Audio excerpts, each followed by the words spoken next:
Golfers, let me ask you this. What's better?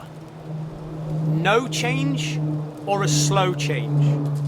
Well, I hope you answered a slow change to that question, because if you're working on changing your golf swing, there's no such thing as a quick fix. It isn't going to change overnight, it isn't going to change in 2 minutes, and it's certainly not going to change if you just change a swing thought.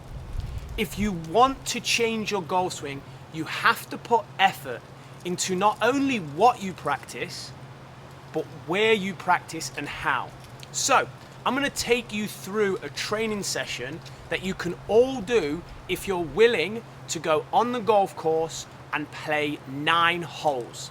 So this is a 9-hole practice challenge, and we're going to go through it today with PGA professional and co-founder of Game Like Training, Matthew Cook. So what we're going to do, we're going to go onto the golf course, and we are completely working on Matthew changing his golf swing. So Matthew wants to stop early extending. So what Matthew is going to do, he's going to make 3 practice swings on the first tee. A good swing, a bad swing, and then a good swing. And then Matthew will hit his tee shot at 20% of the normal speed of his swing. So I know what you're thinking. You're thinking, well, that ball isn't going to go anywhere. And you're correct. The ball isn't going to go anywhere. But we're not interested in the outcome of where the ball goes. We're not interested in performance right now. Often the outcome of the shot will degrade learning. Currently, the main goal of this practice on that first tee, the main goal is movement.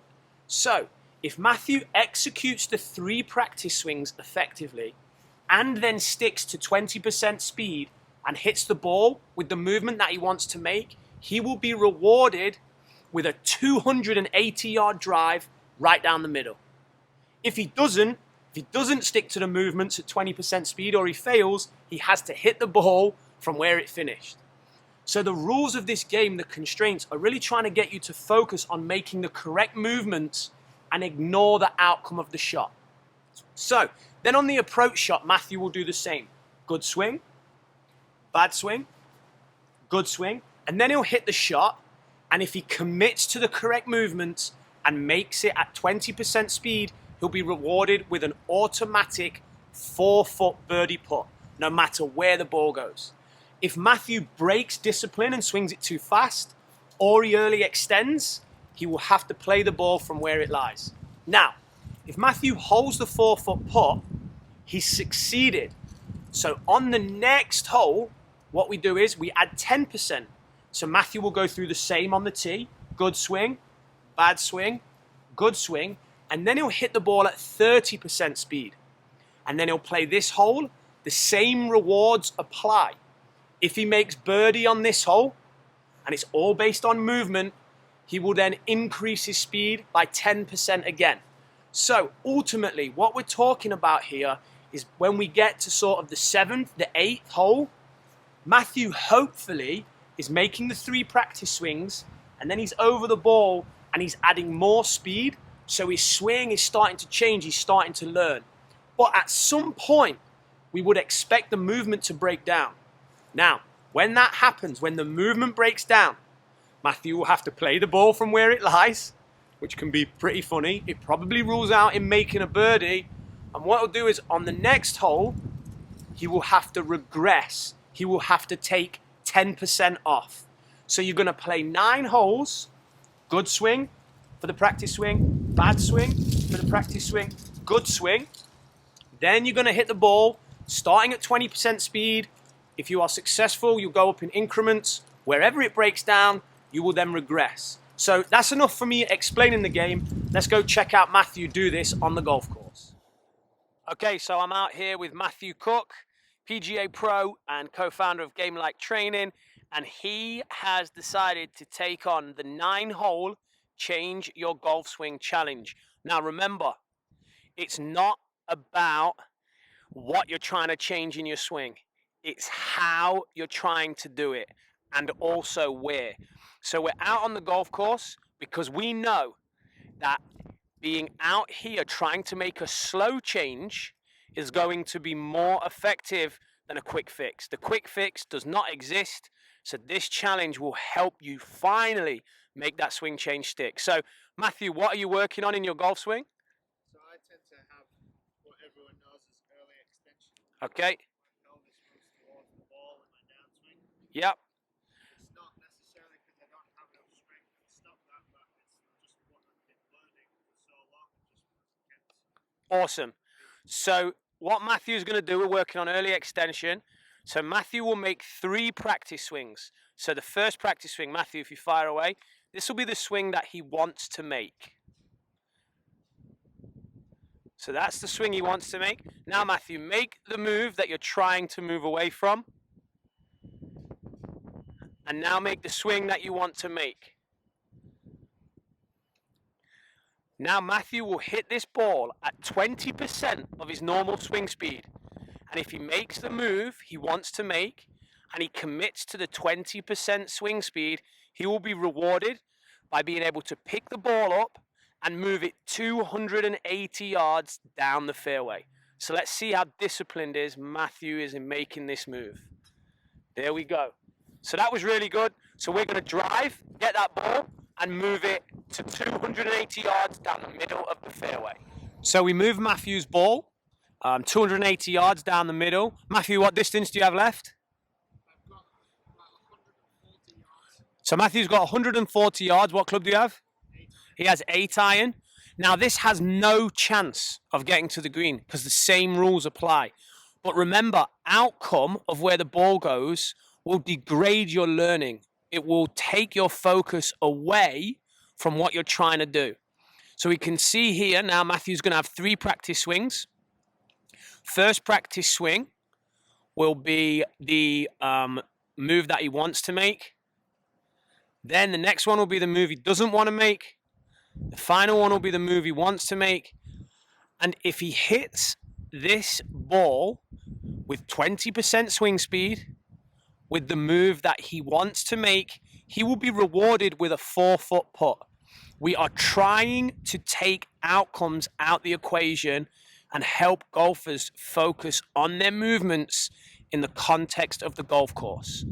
So let's see how disciplined Matthew is with his movement. Yeah, really good. You make the movement you want to make.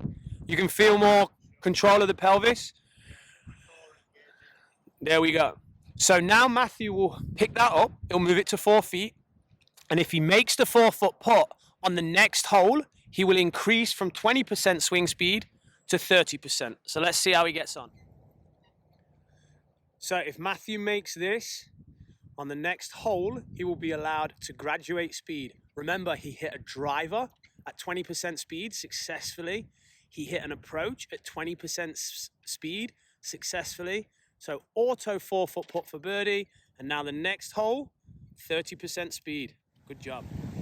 So Matthew was successful, as we saw, in holding the 4-foot putt. So now Matthew gets to increase his swing speed. Instead of doing it at 20%, he's going to now do it at 30%. So we should see a tiny little injection, but the same rules apply. Good swing, then bad swing, then good swing,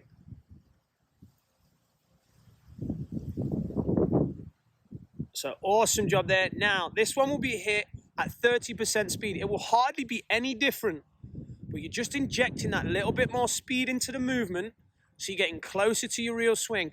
Can Matthew maintain that movement at 10% more speed? Yep, Matthew, good? Yeah. So, and what you'll notice, the second hole here is a par 3 over water.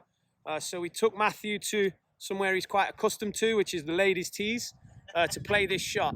So just a little bit of common sense. So now Matthew, no drive, obviously being a par 3. Now we'll walk to the green and he'll hit a 4-foot putt. And that's his reward, auto 4-foot putt for birdie. And if he holds it, on the next hole, he'll be able to go up to 40% speed. See the lovely backdrop of the par 3 here.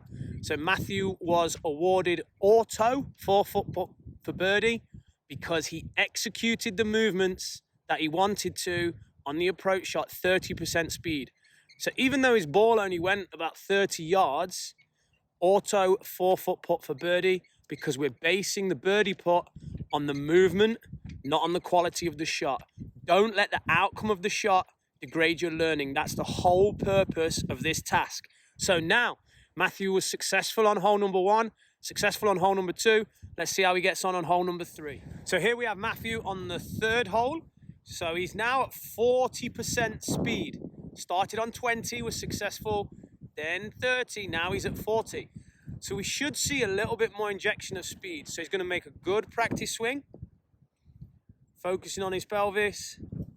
Then he's going to make his old move, focusing on his pelvis. Now he's going to make the new move, focusing on his pelvis. Now he's going to hit this ball at 40% speed.